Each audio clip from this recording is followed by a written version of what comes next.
ברוך אתה אדוני מלך העולם שהכל נברא לחיים לחיים. חיים וחיים וברכה.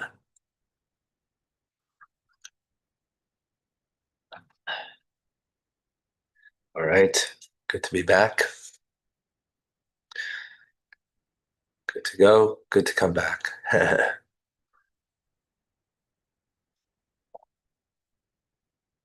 So we continue with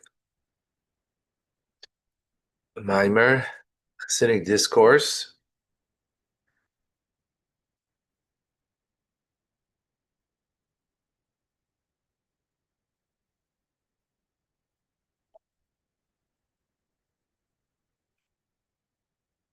Of the spies that were sent into Israel, both by Moshe, Moses, Yeshua, Joshua, and the distinction that we made between them, the less that we learn, what they represent.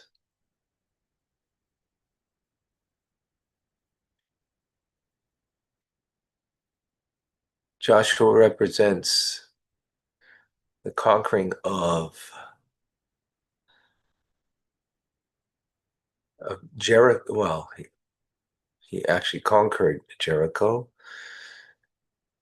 Spiritual terms, it means conquering our thought, speech, and action, our garments of self-expression, which we all have the capability of. Therefore, he's commanded to do it because we all are capable of this. And Moshe Rabbeinu Moses is not commanded because he's conquering, spying out the land and to conquer. 7 nations to represent the 7 emotions, and the emotions are not something that we are commanded to conquer yet. In the end, they are, there is a command to conquer the land because to conquer one's emotions, first of all, means to be righteous, as the righteous have done that, meaning that they have no negativity inside of them, which is the negativity resides primarily in one's emotions. And negative emotions means self-serving emotions for one's survival, as opposed to aligned with the divine in order to serve your purpose, the higher purpose that we're created for.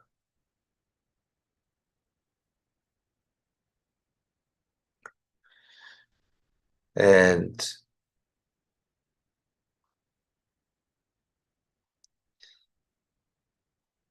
so continues, that Eben says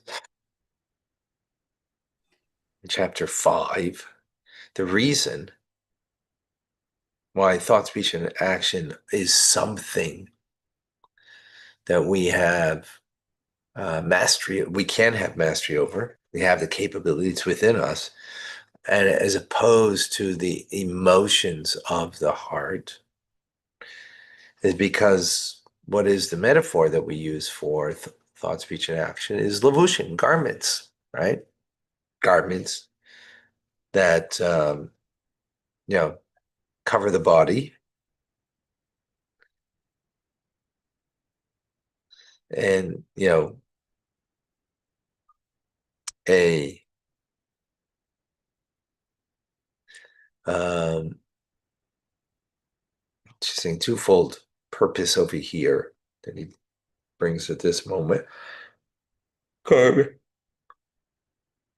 This is me. The garments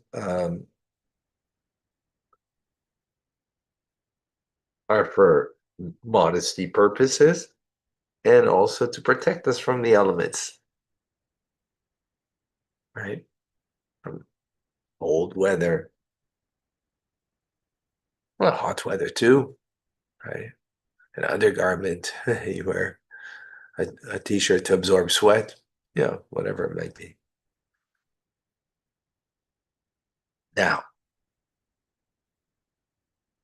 what's the fact about garments is that you can change them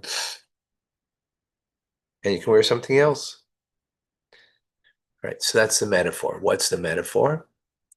That the garments of the soul, thought, speech, and action, are something that you can undo, take off that particular garment. Even thought that is constant, you could always change and choose what to think. Can always choose. So when you have a negative thought, for example, about a loved one, they, or someone triggered you and you have a negative thought,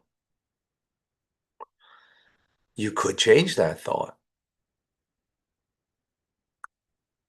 You could think something different about that person.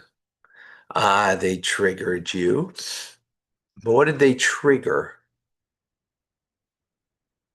They triggered your emotions, not your thoughts, which means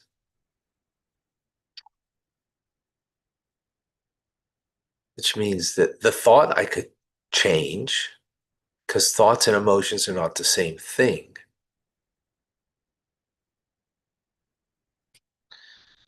So the thought I could change,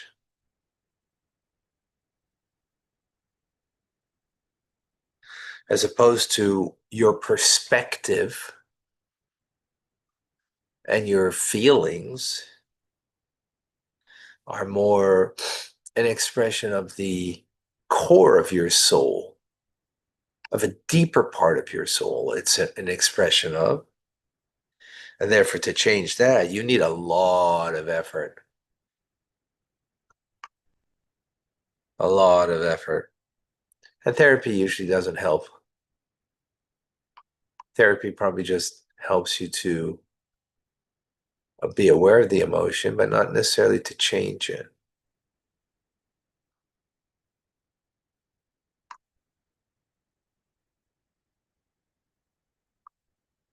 Ultimately, to be able to change an emotion, you really need help from above.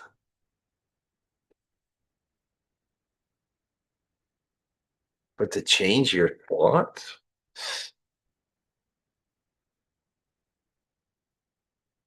now we can freely choose.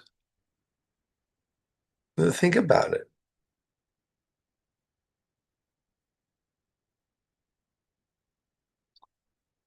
right? In other words, yeah, you have some, the trigger is an emotional trigger that indicates that there's something deep within the individual. And that emotional trigger leads you to think something that's going to be negative. That's what it means, an emotional trigger, right? It's not triggering you to, as the terminology is, to think something positive. It's going to be something negative. That trigger for you to be able to deal with it itself is going to be a huge effort. But to divert your attention from that negative thought that came up because of the trigger to think something either positive about that person or something else entirely, right? That is something that is within our reach. Now, takes this further. The way we would understand it till now is that why are the emotions and our perspective on things more difficult? Because it's a deeper expression of me. thought, speech, and action is a more external part. It's garments the soul. It's not the soul itself, right? It's like, this garments the person. It's not the person. So what I think or, say or do, it's not,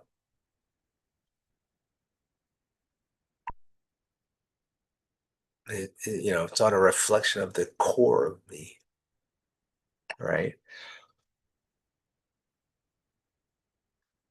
My feelings are, excuse me, huh? That's why God made red pills and yellow pills. That's why God made red pills and yellow pills that I take for these seasons. You don't take the yellow. You can't take the yellow.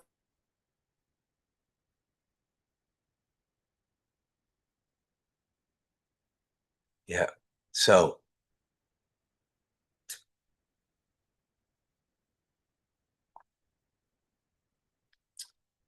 uh,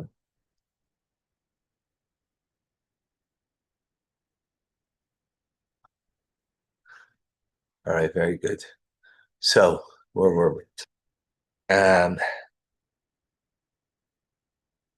Now, so now he goes a little deeper to this.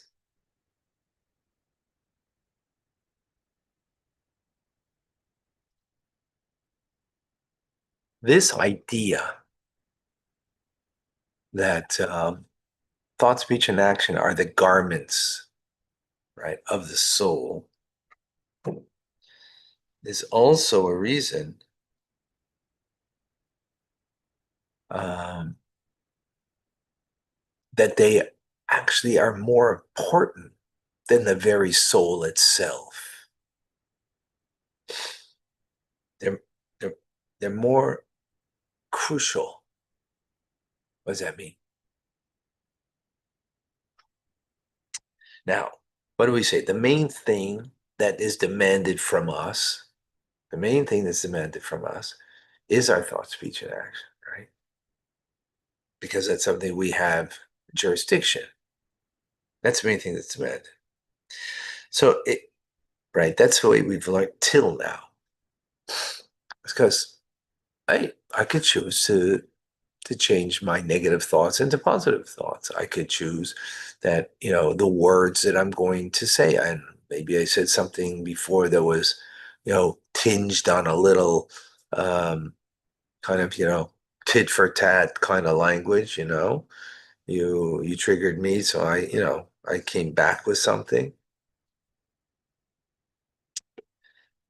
So so till now, what we've understood, well, I could choose to speak positively. I could choose to speak something that isn't trying to get back because, of what was said to me. But right, and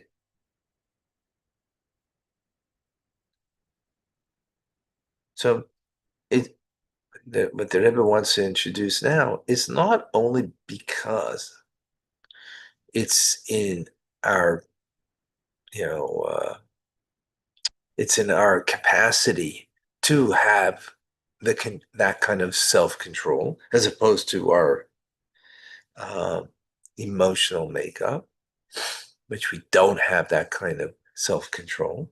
But he says, actually, it's more than that because it's actually more important. It's more important what you think than what you feel. And we'll understand this by first prefacing the idea of garments. So it says that Rebbe interesting that the root source of garments,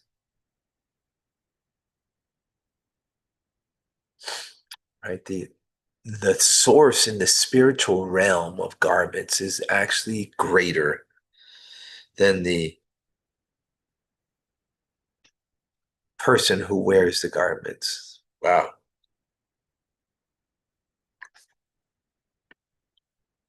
Now, that's a pretty wild statement. What does it mean? My garments, right? Well, with that, we can understand the statement, garments makes the man, right? It's clothes that make the man.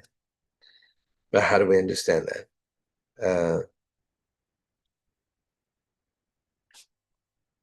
So this we can appreciate and recognize because as garments, remember, very important.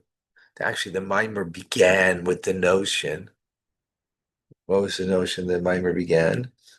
That the teachings of the Torah are eternal.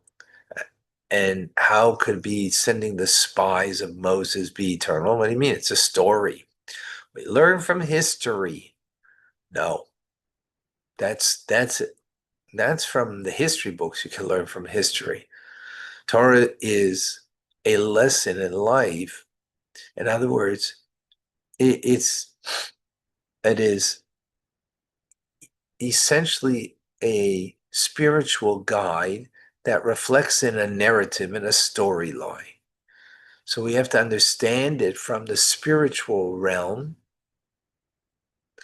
And from there, it devolved into a story with, the 12 spies that went to spy out the land of Israel. Right? But really what it is spiritual in its source. Right? So that's a story in the Torah. And likewise, everything is that way.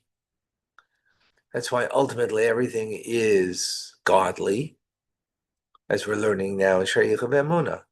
Right? Everything is an expression of God. So garments, clothing, are essentially a spiritual thing that devolve into a physical reality. And since garments are something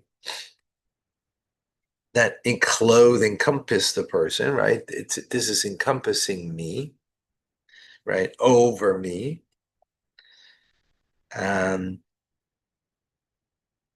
that they add beauty and a nicety to the person, right? As Rabbi Yochanan would say that he would call his clothes his honor because it gave him honor. Think about it. Right? It's like a bit of a twist that to think in this way because we take it for granted. Oh, how can clothes honor me? That means there's something greater about clothes than me. That they could bring me honor. Right? Otherwise it wouldn't. Doesn't bring me honor. Right? Well, in fact, it does make you look more nice, right? And not only nice, but actually glorifies you, your clothes, or at least, that's the highest and greatest thing about clothes. And the reason why it can do it is because in the root source, it's greater than the person who's wearing the clothes. Therefore, it can bring honor and glory to the person, which is phenomenal idea. So that's the metaphor. What is the analog of this? Is likewise when it comes to the garments of the soul, which are thought, speech, and action. That the root source of the garments of the soul, thought, speech, and action, is greater than the soul.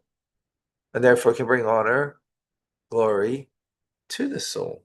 Therefore, one's thought, speech, and action in the 613 mitzvahs, they adorn, as clothes adorn the individual, they adorn the godly soul.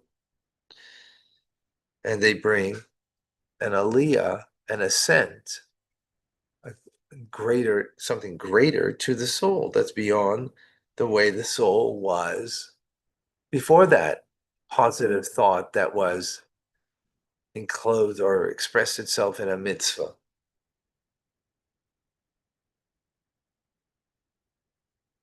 And that's why specifically through the close of the soul, meaning your thought, speech, and action, you're able to have divine pleasure of the divine presence of God. All right. This is very powerful.